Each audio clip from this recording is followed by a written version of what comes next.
Azai Zabi, akuja binti yangu nieleze kisa choyo kijana na mbota nambia.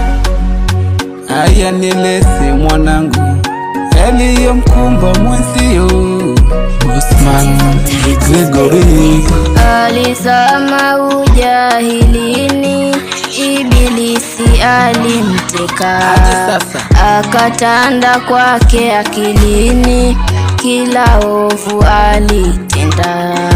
Pombe, wizi, disco, holini, paka bangi alifita.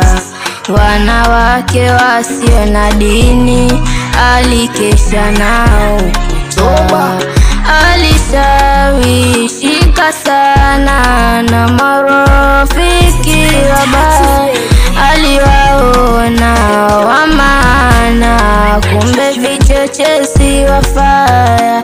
Nikamwita taratibu, kwa ghadhabu akaitika. Nikasongea karibu, na mkono nikamshika.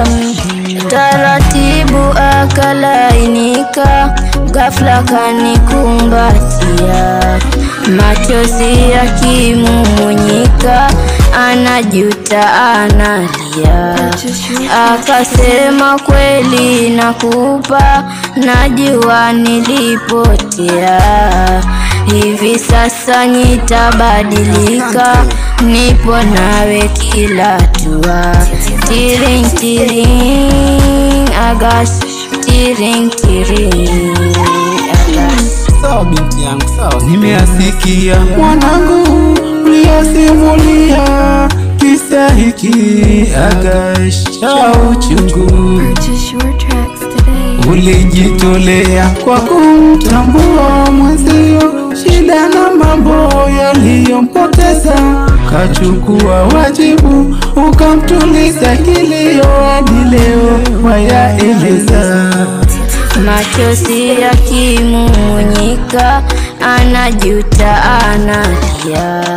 Asisikia la mkuu na makuu, mambo machache tu ya kuvunja mkuu.